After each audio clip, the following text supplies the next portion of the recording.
The story begins in a banquet hall where a group of vampires are being addressed by their leader, whose name is Kirschner. At the time, they are also being hunted by Jaegers, which are the vampire hunters. When the Jaegers find out about where the vampires have gathered, they set out to attack the venue. However, one of them, called Yuli, ignores the plan and charges into the building on his own, angrily slicing up the vampires. Since Yuli has already gone in, the other Jaegers are left with no choice but to join him, and they are unable to get a hold of the supposed leader of the vampires, Kirschner. In pursuit of Kirschner, the Jaegers travel to Japan, where they lodge in the house of a rich baron. However, the daughter of the rich baron falls in love with Yuli at first sight, although her father had accommodated them because their company, called V Shipping, which they used as a front to hide their real jobs of killing vampires, had helped him in the past. Upon their arrival in Japan, the Jaegers begin their investigation into the recent deaths in the city. Just then, they are informed of a recent killing and they head out to find out who is responsible. Fortunately, while the efforts of the police seem to be futile, Yuli picks up the vampire scent from a woman and an ally whose disguise had successfully tricked the police. The woman happens to be a close ally to Kirschner, and when she figures out that the Jaegers have followed them to Japan, she tries to escape. Unfortunately for her, she isn't given the chance to do so. With nowhere else to run, she attacks Yuli, who at this time is hell-bent on killing her. However, just before he is able to land the final blow, he is shot by an unknown person, causing him to pass out. When Yuli finally wakes up, he finds himself in an unknown house being treated by a doctor. Just then, the head of the Jaegers, called Professor Willard, comes in and scolds him for not listening to orders, but he insists that he is unable to control himself when fighting against vampires due to the havoc they have caused him and his kind in the past. Apparently, the vampires attacked Yuli's village 10 years ago and killed everyone there. This memory had haunted Yuli and caused him to seek revenge on any vampire he finds in a bid to eradicate them. When the Baron's daughter, called Ryoko, finds out that Yuli has been injured, she demands to go and see him. However, her request is denied by her overprotective father. Ignoring her father, she finds a way out of the mansion and to Yuli's location. Later that night, the vampires attack the doctor's home and one of them succeeds in turning him into one of them. Yuli angrily fights and kills her, but not before killing the doctor, who was just about to attack his own daughter. Ryoko arrives at the scene and witnesses all that has happened, and the sight terrifies her. Shortly after, Yuli is in pursuit of another vampire he had just detected, and shockingly realizes that this vampire is actually his dead brother. The following day, the memories of his brother gradually come crawling back. When he meets with the professor, he reveals that the vampires will probably be in Japan in search of the Ark of the Sirius, which is rumored to give whoever wields it great knowledge and power. However, this Ark had been last seen in the now destroyed land of the Sirius where Yuli and his family lived, just before his entire village was massacred by vampires. At that time, all those years ago, his brother had sacrificed his life to protect him from vampires, eventually leading him to become one himself. Meanwhile, Kirschner had been in cohorts with a notorious group called the Hyako Party and now decides to cut off their funding. The group has always had a keen hatred for foreigners and had only given an exception to the vampires due to this funding. However, with the funding out of the bag, they declare a hunt for vampires. On the other hand, the Jaegers receive news about Kirschner's appearance in Gotenba. In response, Yuli is sent in the company of another to track him down. While on the train leading to the destination, he dashes out of the train into another, insisting that he smells blood. The two look around to observe and try to figure out where exactly the vampires he had sensed are. Shortly after, his brother Mikhail shows up, leaving him speechless. Yuli is filled with doubt that his brother is truly alive and well. However, Mikhail tries to convince him to stop his futile plan to kill all vampires, since it would mean that he would have to kill his brother too. At that moment, the Hyako Party catches up with the train, since they had earlier found out that Kirschner was on it. They attack it with the aim of killing everyone on board, but unfortunately for them, Kirschner escaped. Just then, the leader of the Hyako Party sees a vicious-looking monster on board and assumes that the monster follows his orders. That assumption leads to his death as the monster cuts off his head, leaving his men scared and disorganized. Meanwhile, the other Jaegers hear about the attack and arrive just in time to save Yuli and his partner from being overwhelmed by vampires. Moving further, Yuli engages in a fierce battle with the monster but is saved by his brother, who ends up killing it,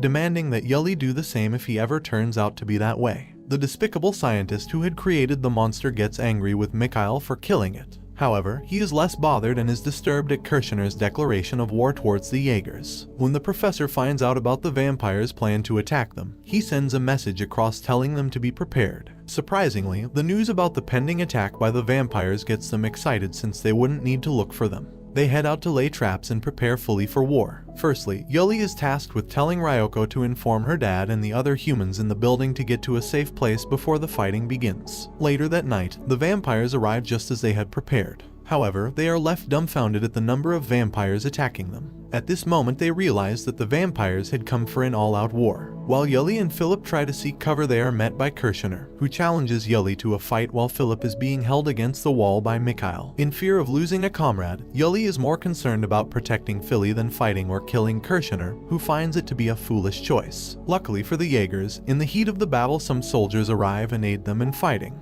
They open fire at the vampires, killing the bulk of them. Seeing that the battle isn't going like he had planned it to, Kirshner orders Mikhail to continue the fight in his place. The two brothers fight briefly, and not wanting to harm his brother, Mikhail disappears, urging him to live. With his brother gone, Yuli chases after Kirshner, who at the time is about to kill the professor. Just then, he reveals the truth about the professor's involvement in the eradication of his village. Apparently, the professor was responsible for figuring out the location of the Ark of Sirius, which was in the village. Hearing this angers Yuli, forcing him to reveal his true nature as a wolf and attacking Kirshner. Eventually, he kills Kirshner and demands an explanation from the professor. While the professor remains sorrowful about the incident and wishes that Yuli kills him, Yuli, on the other hand, considers the professor to be his only parent since he had saved his life on that day. Later on, with the battle won, the Jaegers find out that Kirshner was never the leader of the vampires. Instead, they had been led by a vicious vampire called Yevgraf. With Kirshner dead, Mikhail goes to meet Yevgraf, who is obsessed with getting the Ark of Sirius since he thinks it is the last hope of the vampire race. The two head deep into a cave which had been said to be the place where his father sealed the Ark of Sirius away. They get to a dead end with a barrier preventing vampires and humans from advancing further. Since Mikhail is the son of the man who had created the barrier and half Sirius, Yevgraf assumes that he would be able to get past it. Unfortunately, that doesn't seem to be the case. This angers Mikhail, especially since he had only acted like he cared about the vampires all along, just to be able to lay his hands on the Ark of Sirius, which could free him from the blood pact with them. He reveals his true intentions by trying to kill Yevgraf, but that proves to be a very bad decision. Meanwhile, after hearing about the location of a clue to finding the Ark of Sirius, Yuli feels like he owes it to his slain people to get it. He is met by a disguised vampire called Bishop, who joins him to meet the man who knows the location of the Ark. However, when they get there, they see the man being attacked by vampires. With not much of a thought, Yuli charges in to help. Eventually, Yuli and Bishop succeed in chasing the vampires away. However, the old man in question refuses to tell them anything substantial. After leaving, Yuli comes back again, more determined to find answers. The old man refuses once again and demands that Yuli return to his village. In reply, Yuli informs him about the massacre that had taken place years ago. This prompts the old man to hand them a map that will lead them to the location of the cave where Yuli's father had sealed himself and the Ark. Back at Yevgraf's base, Mikhail finally wakes up and finds out about the recent attack on his brother. In a bid to warn him, he tries to escape, but is caught. He is threatened to stay put and let his brother arrive at the cave. This is because Yevgraf intends to use him to get to the Ark, since his elder brother has proven to be useless. On the other hand, the professor and the other Jaegers successfully find Yuli's village. While looking through the ruins, he discovers an identical Ark of Sirius, which he keeps safely, hoping to hand it over to Yuli. At that moment, Yuli and Bishop are attacked by the mad scientist who had successfully replicated the fierce monster. The fight doesn't last for so long as Yuli makes use of the ice, causing the entire monster army and their psychopathic master to fall off the snowy cliff. Shortly after, Yuli and Bishop arrive at the cave in the map. Getting to the dead end, Yuli goes further, overcoming the pains and eventually meeting his father. At this point, Yuli is made to relieve all that had happened in his past and what had led his father to take the Ark of Sirius away from the village. The memories revealed that his father had done so due to a custom that barred any human or foreigner from knowing about or seeing the Ark. On the occasion that they do, they will have to be killed. At the time, Yuli's father believed that a law like that wouldn't give them a chance to relate more with other species. This had prompted him to take the Ark out of the village and seal it in the cave. Later on, Yuli's father hands him the Ark, promising to watch over him as he figures out what to do with it. Since Yuli had gotten the Ark, Yevgraf forcefully orders Mikhail to get the Ark from him. Shockingly, with the Ark in Yuli's hands, Bishop threatens him to hand it over. This causes Yuli to reveal that he had known about Bishop's true identity as a vampire from the first day they met, but had pretended not to because he had seen how sincere Bishop was about getting rid of the Ark in order to get to Yevgraf. Hearing these words causes Bishop to change his mind and form an alliance once again with Yuli. Shortly after, they are attacked by Mikhail and two other vampires. At this point, Mikhail seems to lack control of himself and is focused on harming Yuli. He stabs Yuli with a dagger and takes the Ark of Sirius from him, handing it over to the other vampires, who head off immediately to present it to Yevgraf.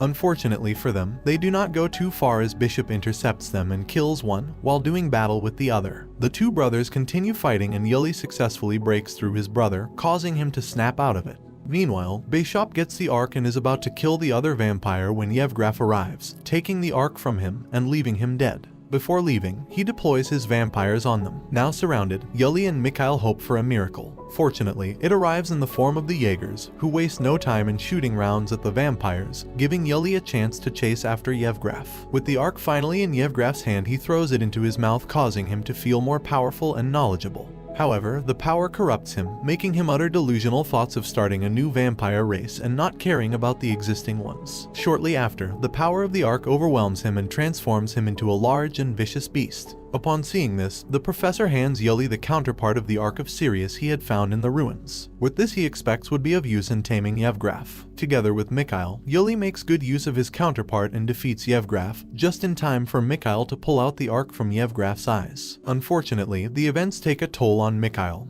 who eventually dies. The death of his brother, coupled with the hope of achieving his father's dream of making different worlds exist alongside each other, leads him on a new journey. One which makes him determined to become the one who protects and brings the world together. And this brings the anime to an end. Don't forget to like and subscribe if you enjoyed, and turn on the notification bell so you never miss out on another video. Until next time, take care.